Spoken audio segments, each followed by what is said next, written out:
চাচা বা খালুদের কি বড় বাবা ছোট বাবা ডাকা যাবে? রুকুতে যদি ভুলে সিজদার তাসবিহ পড়ে ফেলি এবং তা যদি পরে মনে পড়ে তাহলে করণীয় কি? কোনো নারীর স্বামী মারা গেলে সে কি নাকফুল পড়তে পারবে? মেয়েদের মুখের ঠোঁটের উপরের লোম উঠানো কি জায়েজ আছে? নামাজে দীর্ঘ সিজদার কারণে কপালে কালচে দাগ হওয়া কি ভালো লক্ষণ? মেয়েরা জুমার দিন কিভাবে জোহরের নামাজ আদায় করবেন? নামাজে প্রথম রাকাতের তুলনায় দ্বিতীয় রাকাত বড় কেরাত পড়া যাবে কি? ভুলক্রমে ইমামের সাথে সালাম ফিরিয়ে ফেললে ছুটে যাওয়া নামাজ পড়ার বিধান কি? বিয়ের সময় কনেকে যে সোনা বা রূপা গহনা দেওয়া হয় সেটা কি মহানামতে গণ্য হবে? জন্মের পর কোনো বাচ্চার কানে যদি আজান না দেওয়া হয় তাহলে পরবর্তীতে এর বিধান কি? যারা ধূমপান করে নামাজ পড়ে না তাদেরকে দান করা যাবে কিনা? শি আজম লিখেছেন, কলম বা বই খাতা ভুলে পা লাগলে তা সালাম করে এটা কি ঠিক? না, সালাম করতে হবে এমন কোনো কথা নেই, তবে শিক্ষা সামগ্রীর প্রতি সম্মান শ্রদ্ধা থাকা উচিত, সেগুলোর প্রতি অসম্মান না হয় ইচ্ছাকৃতভাবে সেটা চেষ্টা করা উচিত। বলে লেগেছে তাতে কোনো অসুবিধা নেই। হামিদা হোসেন আপনি লিখেছেন, পিরিয়ড অবস্থায় আপন মৃত ব্যক্তিকে দেখতে পারবো? দেখতে পাবেন, কোনো অসুবিধা নেই। পিরিয়ড হলে যে আপনার আপন ব্যক্তিকে দেখা যাবে না এমন কোনো কথা নেই। এরপর সালেক মাহমুদ বিল্লাস আপনি জানতে চেয়েছেন, কদিন আগে আমার মা ইন্তেকাল করেছেন। ইন্তেকালের আগে প্রায় ৫-৬ দিনের সালাত আদায় করতে পারেননি। তার সালাত সময় আদায়ের জন্য আমার কিছু করার আছে কিনা বা আদায়ের জন্য কি কোনো বিধান আছে? তার সালাত আপনি আদায় করবেন না, আপনার মায়ের সালাত আপনাকে আদায় করতে হবে এরকম কোন নির্দেশনা কোরআন হাদিস আপনাকে দেয়নি। বরং প্রত্যেকের ইবাদত যার ইবাদত তিনিই করবেন। হ্যাঁ, তার মৃত্যুর পর তিনি যে সালাত পড়তে পারেননি সেগুলো যদি সেন্সলেস অবস্থায় না পড়তে পারেননি এমন হয়, তাহলে সেক্ষেত্রে এটার জন্য তার কোনো দায় নেই। কারণ মানুষ যখন সেন্সলেস থাকে, যখন বেহুশ থাকে, তখন ওই সময়টাতে শরীয়তের কোনো বিধান তার উপরে বর্তায় না, বিধায় এটা নিয়ে আপনার চিন্তা করার কোনো কারণ নেই।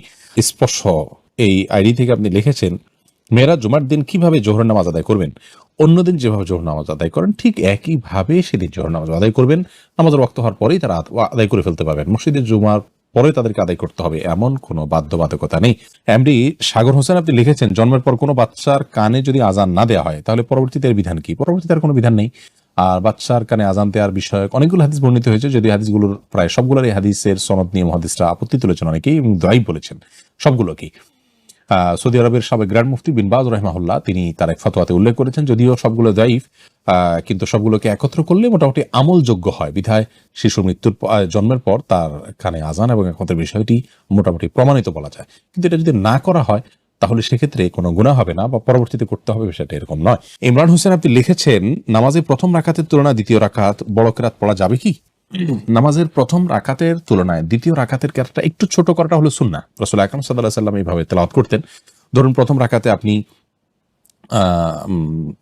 30 সেকেন্ড ধরে তেলাওয়াত করেছেন বা 40 সেকেন্ড ধরে বা 1 মিনিট ধরে তেলাওয়াত করেছেন, তাহলে দ্বিতীয় রাকাতে আপনি তার চেয়ে 10 সেকেন্ড 15 সেকেন্ড কম তেলাওয়াত করবেন। এখানে সেকেন্ড হিসাব করাটা কোনো জরুরি না, এটা বোঝার জন্য বললাম। প্রথম রাকাতে আপনি 1 পৃষ্ঠা তেলাওয়াত করেছেন, তাহলে দ্বিতীয় রাকাতে 1 পৃষ্ঠা একটু কম তেলাওয়াত করবেন। এটা হলো সুন্নাহ। কেউ যদি দ্বিতীয় রাকাতে একটু বেশি করে ফেলেন তাহলে সুন্নাতের বিপরীত হলো। সুন্নাতের বিপরীত করার মধ্যে কোনো কল্যাণ নেই। হ্যাঁ, এর ফলে কোনো নামাজ হবে না অথবা গুনাহ হবে এরকম কোনো বিষয় না, সালাত হয়ে যাবে ইনশাআল্লাহ বিদিনিল্লাহ। কিন্তু সালাতটাকে আমরা পারফেক্ট করতে হলে, সুন্নাহ সম্মত করতে হলে প্রথম রাকাতটাকে একটু তুলনামূলকভাবে দীর্ঘ এবং দ্বিতীয় রাকাতকে তুলনামূলকভাবে কম দীর্ঘ করার চেষ্টা করতে হবে। এরপরে ফারুক আহমেদ খান আপনি লিখেছেন, বিয়ের সময় কনেকে যে সোনা বা রূপা গহনা দেওয়া হয় সেটা কি মহানার মধ্যে গণ্য হবে? এটা মহানার ভিতরে গণ্য করতে চাইলে মহানার মধ্যে গণ্য করা যাবে, তবে মহানার হিসাবে দিতে হলে অবশ্যই বিয়ের সময় দেওয়ার সময় তাকে নিয়ত করে দিতে হবে, যেটা মহানা হিসাবে আমরা দিলাম, এবং জানিয়ে দিতে হবে। যদি মহানা হিসাবে তিনি গণ্য না করেন, এমনি উপঢৌকন হিসাবে দিয়ে থাকেন, তাহলে তো সেটি চলে গেল। আর মহানা হিসাবে যদি দেন সেটা অবশ্যই মহানা হিসাবে গণ্য করে কাটতে পারবেন। শামীম হোসেন দিবা আপনি লিখেছেন, নামাজে দীর্ঘ সিজদার কারণে কপালে কালচে দাগ হওয়া কি ভালো লক্ষণ? নামাজে সিজদা দিতে দিতে কপালে দাগ হয়ে গেলে সেটা ভালো যে সিজদা দিতে দিতে দাগ হয়েছে, কিন্তু এটা অনেকের চামড়া বা ত্বকের সমস্যা থাকার কারণেও হয়। এটা হয়ে গেলে যে একটা মানুষ খুব ভালো মানুষ হয়ে যাবে ব্যাপারটা কিন্তু সেরকম না।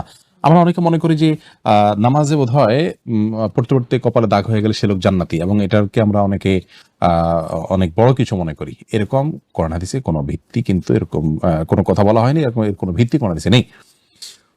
তবে হ্যাঁ, ইবাদত করতে করতে তার কোনো আলামত বা ছাপ ব্যক্তির উপরে পড়ে যাওয়া এটা তো ভালো, আলহামদুলিল্লাহ। কিন্তু এর মানে এই নয় যে এটা ইবাদতের কারণে হয়েছে, এটা শারীরিক কোনো সমস্যার কারণে, তার ত্বকের সমস্যার কারণে হতে পারে।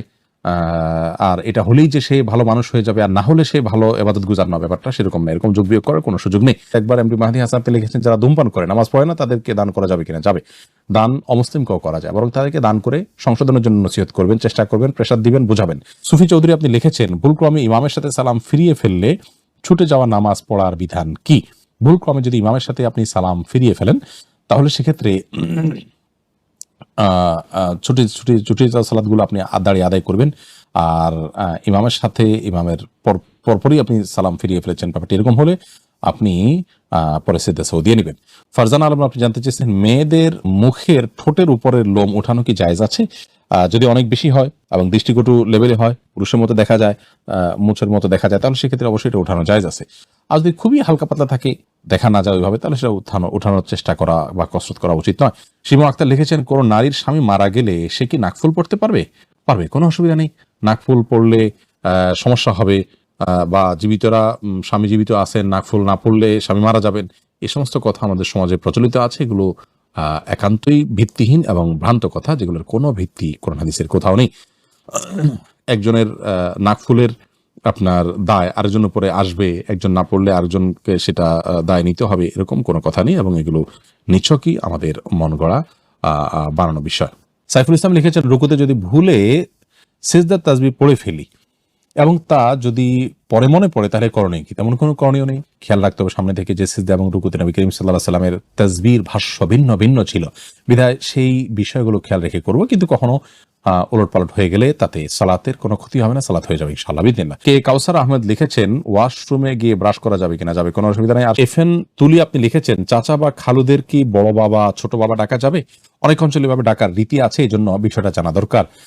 বন্তুলি, চাচা বা খালুকে বড় বাবা বা ছোট বাবা ডাকতে কোনো অসুবিধা নেই, কারণ এখানে তাদেরকে অরিজিনালি বাবা বা সত্যি সত্যি বাবা বা জন্মদাতা পিতা এই অর্থে ডাকা হয় না। বিশেষ করে বড় বাবা ছোট বাবা বললে তো বোঝাই যায় যে তারা আসল বাবা নন। বড় আর ছোট শব্দ দ্বারাই তাদেরকে পৃথক করা হয়ে যায় রীতিমতো, বিধায় এরকম বলাতে কোনো অসুবিধা নেই। এটা বাবার মতো সম্মানীয়, বাবার মতো মর্যাদাবান, বাবার জায়গায় তারা বাবার মতো, এরকমটি বোঝানো হয়ে থাকে। রাসূল আকরাম সাল্লাল্লাহু আলাইহি ওয়াসাল্লাম বলেছেন আমি তোমাদের জন্য বিমানজিলাতিল ওয়ালিদি, বাবার মতো, বাবার পর্যায়ে, বাবা যেরকম সন্তানকে সবকিছু শিখিয়ে দেন, আমি তোমাদেরকে সেরকম সবকিছু শিখিয়ে দিয়ে থাকি।